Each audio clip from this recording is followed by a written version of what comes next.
Olá pessoal, tudo bem? Então nós temos aí uma expectativa de uma semana com muita turbulência. Realmente, que chacoalhada no mercado global. O Trump fez não, porque nossa, como agitou os mercados e como tá difícil de entender por qual linha as coisas vão seguir. Vou começar, pessoal, tentar fazer uma explanação resumida aqui. O Tesouro prefixado 28 perdeu os 14%. O IPCA 50, 7,07. Daqui a pouco ele pode perder os 7%, mas já está a R$ 800. O IPCA 29 ainda com taxa bem elevada, 7,70, mas 3.300. Então voltou a superar os R$ 3.300. Aqui nos Renda Mais, embora todos eles, se vocês olharem nos gráficos, no histórico de preço e taxa dos títulos, os gráficos, todos eles estão com preço alto. Você colocar no gráfico de 3 meses, eles no 90 dias, eles estão no máximo. E agora nenhum Educa Mais a 8%. E o Educa 26 a mais de R$ 3.500. Mesmo assim, eu continuo com a opinião que esse título, para quem quer começar a receber em seguida, por exemplo, e aí, claro, vai pagar um pouquinho mais de imposto de renda. Mas olha só, pessoal, você paga 3.528, mas recebe com base num VNA que hoje está em 4.475, se não me engano. Quer dizer, um VNA praticamente R$ 900 acima. E ainda vai ser corrigido pela inflação futura. Quer dizer, eu acho o Educa 26 especialmente um belíssimo negócio para quem quer esse retorno mais imediato para, enfim, para reinvestir e tal. Bom, então pessoal, eu selecionei. Então, como nós falamos no último vídeo, aconteceu no fechamento da sexta-feira isso. Um prefixado já perdeu os 14%. O IPCA 50 ainda não perdeu os 7%, mas parece se encaminhar para isso. E os títulos perderam, aqueles que estavam em 8% ou quase lá, também perderam esse referencial. Será que pode voltar, pessoal? Temos fatores para as duas direções. Quer dizer, é um confronto de teses, que eu diria, porque, por um lado, nós temos a tese da recessão, devido à diminuição da atividade global, do comércio global. Já vi também alguns comentários que a economia americana já estaria sentindo o peso dessa taxa de juros do Fed e já estaria com sinais de regressão, embora o índice de empregos tenha vindo bom, o que afasta um pouco a ideia da recessão. Então, a recessão viria mesmo por uma depressão do comércio global em virtude do tarifaço do Trump, quer dizer, seria um evento quase que autoprovocado, né? Olha a loucura da coisa. Mas, por outro lado, o que vai acontecer numa guerra de tarifas? Ora, os preços vão ficar mais caros. E isso é inflação. E inflação demandaria manter as taxas como estão ou até aumentar. Bom, então eu selecionei aqui algumas manchetes. É notório, né, pessoal? Bolsas despencam pelo mundo, Nasdaq entra em bear market com guerra tarifária. A proporção de queda nesses 2 dias, última quinta e sexta, foi de 8 e 9%. Bastante coisa. Petróleo cai 7%. Tem a mínima em mais de 3 anos. E isso é bom para o nosso controle de inflação? Mas por que está caindo? Porque está se prevendo menos atividade econômica. Então, menos demanda por petróleo. O que pode fazer uma antítese nessa equação seria o índice do medo. VIX dispara 50% com intensificação da guerra comercial. O que acontece, pessoal, quando o VIX dispara, né? É aquele contrassenso que a gente já está acostumado a ver. Os Estados Unidos fazem qualquer coisa, eles fazem o que eles quiserem, e o mercado vai se proteger aonde? No dólar. Então, isso pode acontecer, assim como nós vimos o dólar mais alto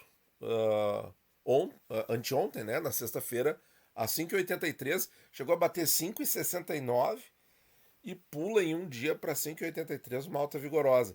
Então, esse negócio aqui, o VIX, pode atrapalhar bastante as questões de inflação e até o delicado equilíbrio macroeconômico no Brasil.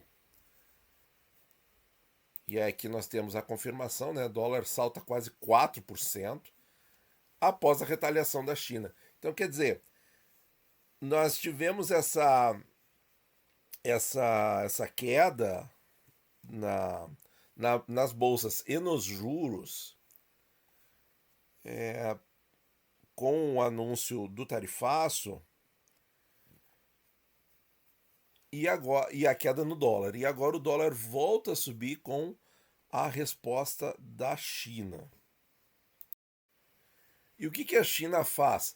Ao invés de tentar negociar pro lado de reduzir as taxas, para ver se os americanos reduzem um pouco, fazer uma contraoferta, não, eles vão pro lado de aumentar mais. Ó, anunciou que vai impor tarifas de 34% a todos os bens importados dos Estados Unidos em resposta ao tarifaço anunciado pelo governo Trump nessa semana. Então, quer dizer, no caminho de deixar os preços mais caros e talvez atrapalhar o comércio mundial mesmo. E talvez a tese da recessão seja o que faz mais sentido. Porque quando a gente vê, pessoal, duas teses em conflito, quais são as duas teses em conflito?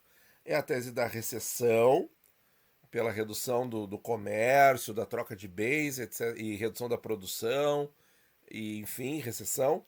E a outra tese é a questão da inflação, do aumento de preços e dos agentes econômicos completamente desamparados, assustados, enfim, sem saber como agir, né?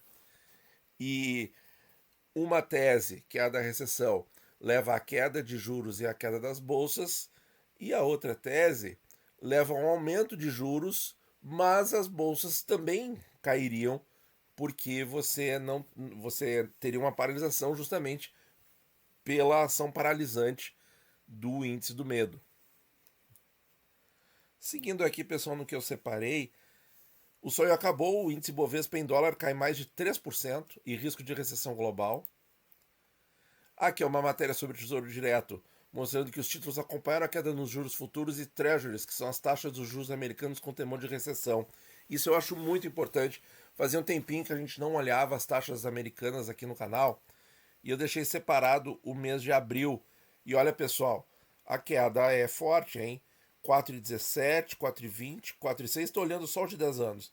E 4,1, caindo quase 5%. É uma queda, pessoal. É uma queda importante. E aí, pessoal, os juros brasileiros caíram junto.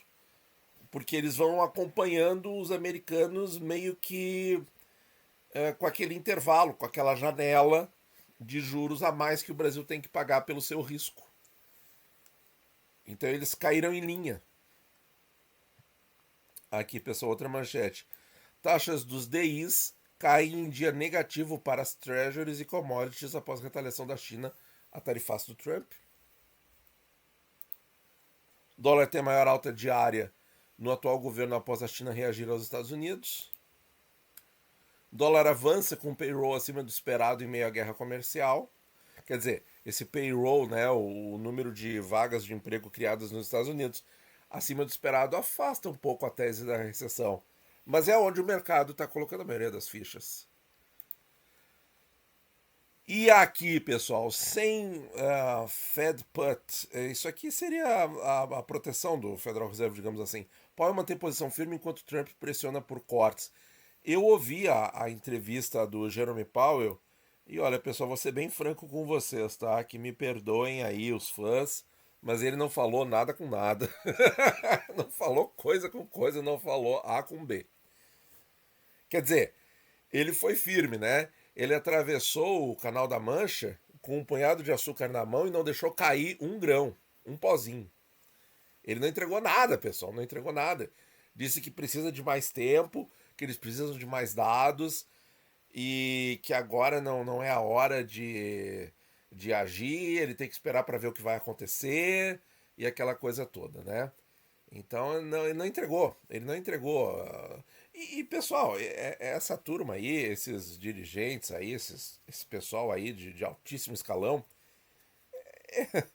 vocês acham que eles não estão super mega preparados para encarar qualquer jornalista do mundo? Não vai ser, não vai ser um jornalista que vai conseguir arrancar uma informação preciosa dessas, né? Não vai conseguir. Se o cara não está disposto a entregar, ele não vai entregar. Não adianta, né? Percam esse sonho aí. Ele não vai dizer. E não disse. Mas será que isso vai ser suficiente para causar algum estresse? Acho que não também. Porque eu estava vendo as previsões de alguns bancos norte-americanos, todos eles já colocaram no papel que o Federal Reserve vai demorar para cair os juros. Então isso já se conta com essa variável. Essa variável já está na equação. Se essa variável já está na equação, significa que ela está precificada. Então, sem novidades. Bom, pessoal, o que eu acho que pode ser um cenário, e pode ser um cenário bem atípico, que nós talvez possamos viver por alguns meses, tá?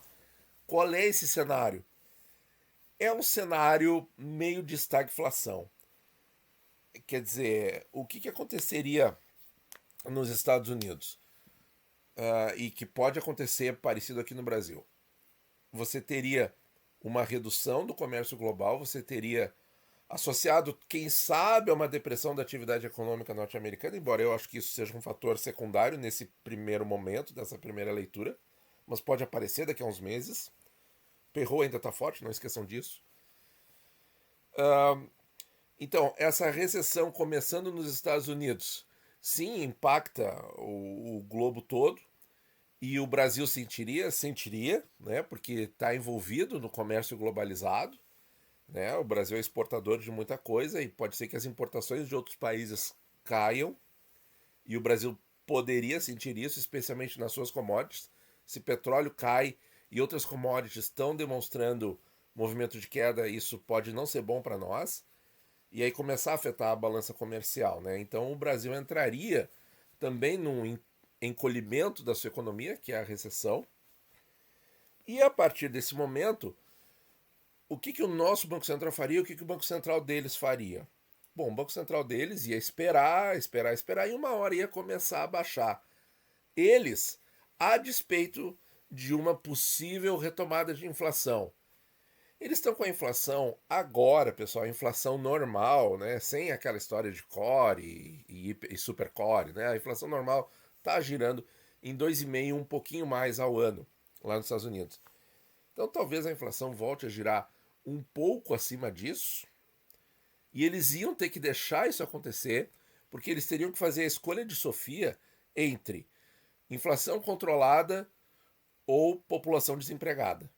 Eles teriam que fazer essa escolha, porque se começar a haver a recessão pelo comércio, como é que você vai deixar o torniquete apertado, o torniquete da economia que seriam os juros altos, como é que você vai deixar os juros altos com a economia já sofrendo, já encolhendo por um fator de comércio global, né? Não pode, você vai ter que baixar os juros para a economia não sofrer ainda mais, ou seja, seria uma coisa para limitar os danos dessa guerra comercial e dessa provável recessão. Então nós teríamos um cenário em que a inflação ia se... E aqui no Brasil, o que iria acontecer? Olha, gente, não faço a menor ideia. Talvez o Banco Central baixasse o juro, mas com o Banco Central demonstrando tanto apreço pelo controle da inflação, eu até chego a duvidar um pouco. Talvez eles mantenham as taxas altas, né? Porque o VIX também é outra coisa que pode influenciar no Brasil, né? O VIX vai estar tão alto, o mercado vai estar tão em pânico, que vai estar todo mundo correndo para o dólar. Então, como é que seria esse cenário? Seria uma estagflação. Então, juros baixos, bolsa baixa pela recessão e dólar alto e inflação alta, né? Mas os juros baixos, ao contrário do clássico. Qual é o clássico? É juro alto e bolsa baixa, né? Porque o juro alto deprime a bolsa. Mas a bolsa vai estar sendo deprimida por outros fatores. Então o juro vai cair para tentar não deprimir mais a economia, e só que não vai conseguir, e a economia vai continuar deprimida porque a causa predominante vai ser a queda no comércio global, certo? Então a gente pode ter esse cenário por alguns meses, 1, 2 anos, não sei. Mas temos esse conflito claro. O Jerome Powell falou que ele precisa esperar para ver o que vai acontecer, para ver o que vai ser mais necessário. E ele falou dessa antítese, né? Ele falou na entrevista, ele falou claramente que sim, a gente pode ter mais inflação pela questão tarifária, mas também a gente pode ter uma depressão econômica em virtude da menor atividade gerado pelas tarifas. E ele disse que precisa esperar para ver qual é o melhor caminho para o Banco Central americano tomar. Literalmente ele disse para a gente ver qual o melhor caminho nós vamos seguir. É isso que ele disse. Então, quer dizer, para os entendedores aí, ele tá jogando duro e não deu pista que vai derrubar a taxa, né? Então é isso, pessoal. Então um cenário um pouco diferente do que é o habitual da gente ver, né? Então a gente pode ver os juros mais baixos com uma inflação um pouco mais moderada, um pouco mais alta, e a economia entrando em recessão deprimida. Que é um cenário difícil, hein, pessoal? É um cenário difícil se realmente se concretizar. Talvez o mundo tenha que voltar para um juro zero aí por mais tempo. E essa inflação que vai vir, pessoal, na minha visão, vai continuar sendo a inflação de todos aqueles dólares que foram impressos aí nos últimos anos, né? Em que realmente os Estados Unidos fizeram uma. Eles ligaram todas as Epsons e todas as HPs, na época da Panda especialmente, injetaram trilhões de dólares na economia. E esses trilhões de dólares talvez estejam se acomodando no mercado financeiro em virtude das taxas de juros. Talvez ele saia finalmente do mercado financeiro, vá parar numa guerra de tarifas e vai só gerar aumento de preço. E talvez seja essa a resposta. E uma hora essa impressão de dinheiro vai ter que ser consumida, e aí talvez os preços estabilizem, e aí as taxas possam ficar baixas de verdade. Mas quanto tempo isso vai levar para acontecer, né? Porque até que as coisas se estabilizem num novo patamar de taxas, como o governo americano está determinando, a gente vai sofrer algum período. Resta saber quanto. Mas nesse período eu acho que é assim que vai ficar. Dólar alto, inflação moderada, economias entrando em recessão e os juros caindo. Eu vejo isso aí que explica de uma certa maneira, com um pouco de lógica, embora o mercado muitas vezes abandone a lógica, né? Mas a gente gosta de tentar trazer as coisas para um caminho mais lógico. Muito bem, pessoal, é isso aí. Então, semanas de fortes emoções. Vamos ver aí o que vai acontecer. Resposta da China. Vamos ver, né? Vamos ver se o dólar vai continuar subindo e o que vai acontecer com as taxas do Tesouro. Muito obrigado por ouvir e bons investimentos a todos.